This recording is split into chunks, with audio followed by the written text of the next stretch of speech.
Teve grandes conquistas para vários setores e para o conjunto da categoria. Para começar, o Vale Alimentação, que no começo da campanha salarial era R$150.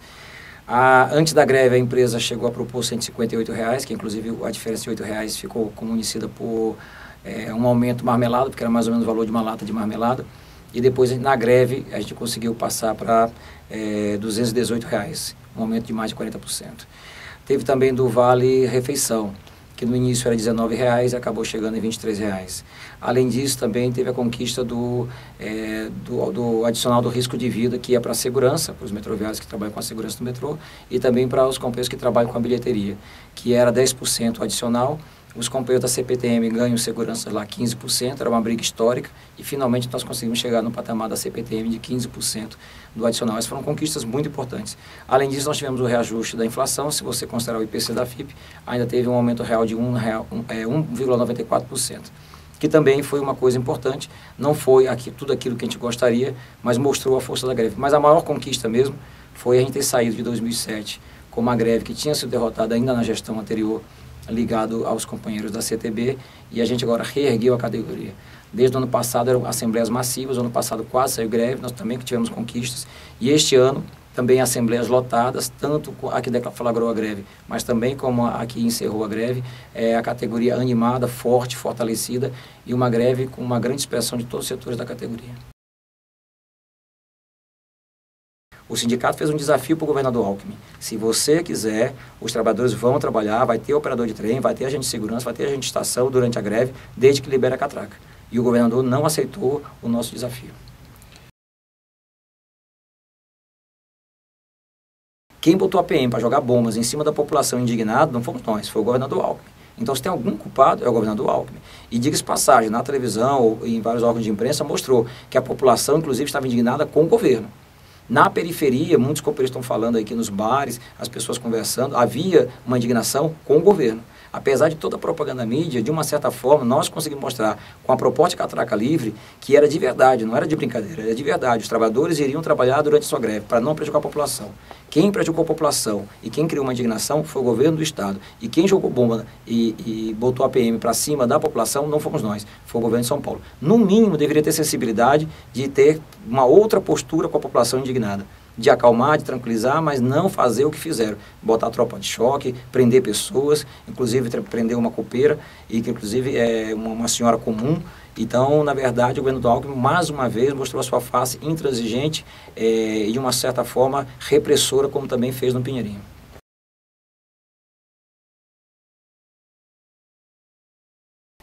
Houve algumas mudanças sindicais, no Rio Grande do Sul um setor mais combativo entrou na direção do sindicato e assim também em outros lugares.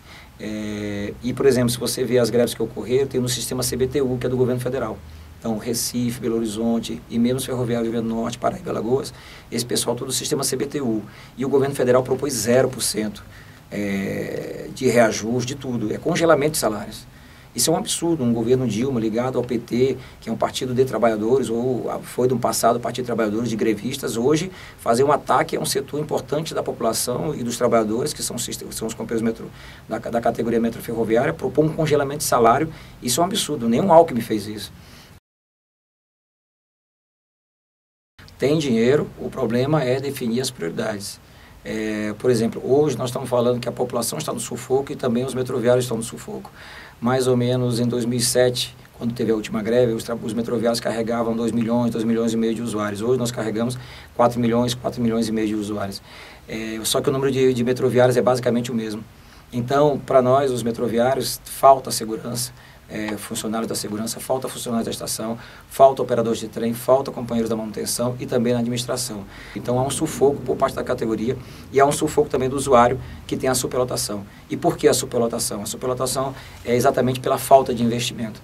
Existe a possibilidade de a gente fazer um investimento maciço no transporte ou no metrô e na ferrovia aqui em São Paulo ou mesmo no país? Tem. É um problema de prioridade.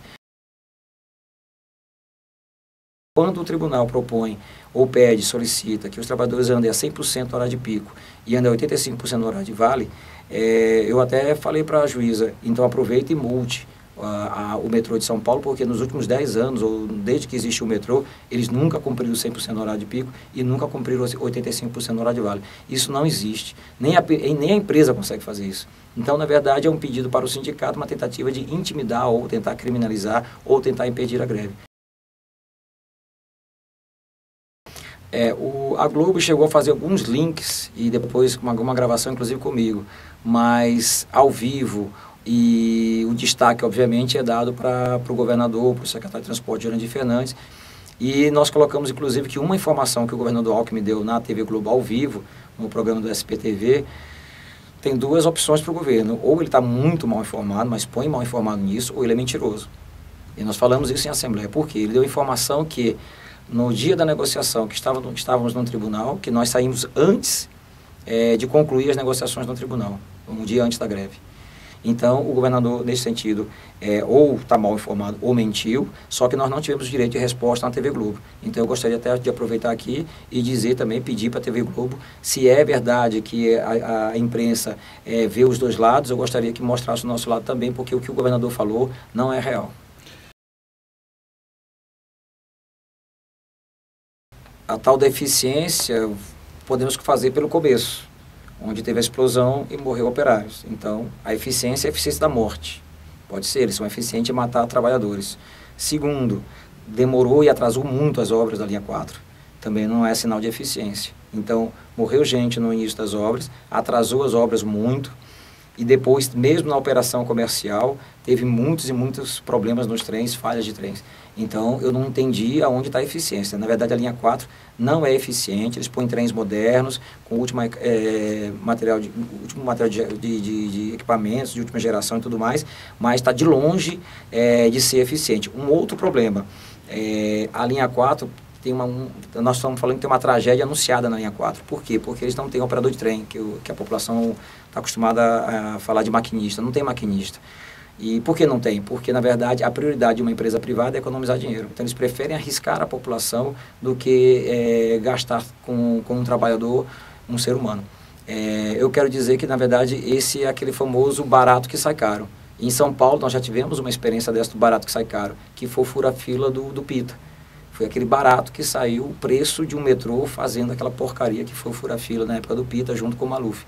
Então, a linha 4, sem operador de trem, é o barato que ainda vai causar uma tragédia e vai sair muito caro para o governo.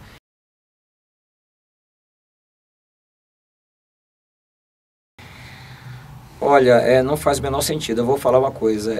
A não ser que o governador Alckmin considere 2.000 trabalhadores em assembleia, para uma categoria de 8.600 funcionários, chamar os 2.000 trabalhadores de grupelho. Ou, se ele quiser considerar, mais de 90% dos metroviários em greve de grupelho. Sinceramente, a maioria dos metroviários fizeram greve porque estavam convictos do que estavam fazendo. E se tem algum grupelho, na verdade, é o governador Alckmin e o setor dele, porque quantos eles são? Nós éramos 2.000 em assembleia e nós éramos 90% da categoria. E nós não somos grupelho, então nós somos a maioria dos metroviários. Então, comparativamente, quem é grupelho é o governador e a sua turma. Então, ele está atacando, na verdade, a categoria metroviária de São Paulo. Mais de 90% da categoria que estava em greve no metrô de São Paulo. Ele está atacando os 2.000 grevistas que estavam e decidiram essa assembleia por 99% de aprovação. Só teve 3 pessoas em mais ou menos 2.000 pessoas que disseram que não eram a favor da greve e que, inclusive, não sei exatamente quem eram essas pessoas. Então, não faz o menor sentido. Agora, o que ele parece que quer atacar é exatamente um pouco lembrando a ditadura militar. Queria atacar todas as organizações, todas as pessoas que se reivindicam de partidos, organizações. Nosso sindicato é muito bem-vindo. Os companheiros do PSTU, os companheiros do PSOL, companheiros de qualquer tipo de organização, companheiros que não são sindicalizados, companheiros que não são ligados a nenhuma central. Nossa categoria atende e recebe bem todos os trabalhadores. Quem tentava criminalizar as organizações políticas, os grupos sindicais, que eu me lembro, era a ditadura militar. Me parece que o Alckmin ainda tem um pé, porque ele foi eleito pela população de São Paulo através da mídia, o dinheiro que está envolvido por trás. Ele está com um pé, aparentemente, na democracia, mas está com outro pé na época da ditadura militar, tentando criminalizar os movimentos sociais, criminalizar as organizações políticas. Quem está com a cabeça voltada só para as eleições municipais não somos nós, é ele. E se alguém quer chamar de grupo, ele quem anda de helicóptero em São Paulo? Eu não ando de helicóptero, eu ando de metrô. Eu não tenho carro. E os metroviários, ou andam de metrô, ou tem carro, ou tem moto para poder trabalhar. Porque às vezes chegam 4h30 da manhã para poder trabalhar, que é um horário absurdo, inclusive. Agora o Alckmin anda de helicóptero. E quem é grupo ele? Quem é grupo ele é ele que anda de helicóptero, não nós que andamos de metrô no superlotado como está hoje em São Paulo.